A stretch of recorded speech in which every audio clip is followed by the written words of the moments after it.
সে বলেছিল তার নাকি আমাকেই লাগবে, অথচ দেখো সেই মানুষটা আজ কথা না বলেই থাকতে পারে। যে মানুষটা বলেছিল তোমাকে ছাড়া থাকতে আমার কষ্ট হবে, তোমাকে ছাড়া এই জীবন বৃথা, আজকে এই মানুষটাই দিনের পর দিন, মাসের পর মাস, এমনকি বছর পেরিয়ে যাচ্ছে, সে আমাকে ছাড়াই ভীষণ ভালো আছে।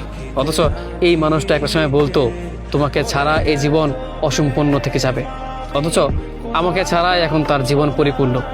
হয়তো আমার জায়গায় অন্য একটা মানুষ সে পেয়েছে, সে ভালো একটা মানুষ খুঁজে নিয়েছে তার মনের মতো করে। অথচ একটা সময় এই মানুষটা বলতো আমি নাকি তার মনের মানুষ, আমি নাকি তার ভালোবাসার মানুষ, আমার জন্য নাকি তার মনে সারা জীবন ভালোবাসা থেকে যাবে, আমাকে তার লাগবেই লাগবে। অথচ এই মানুষটাও বদলে গেল। আমি আমার চোখের সামনে সেই মানুষটাকে খুব সহজেই বদলে যেতে দেখলাম, যে মানুষটা আমার জন্য কান্না করতো, যে মানুষটা বলতো তোমাকে ছাড়া আমি থাকতে আমার ভীষণ কষ্ট হবে, বিশ্বাস করো আমি শুধু তোমাকে ভালোবাসি, তোমাকেই আমার লাগবে, শেষ অবধি তোমার সাথে থাকতে চাই। আমি সেই মানুষটাকেও বদলে যেতে দেখেছি। আমার জন্য কান্না করা যে মানুষটা ছিল, এই মানুষটাও সে আমাকে ছেড়ে চলে গেল। অথচ এই মানুষটা আমাকে না পেয়ে কান্না করতো, একটা সময় কথা না বলে থাকতে পারতো না, অথচ সেই মানুষটাকেও আমি বদলে যেতে দেখেছি। দিন শেষে আমার জন্য থাকতে পারেনি, সে আমার হয়ে থাকেনি।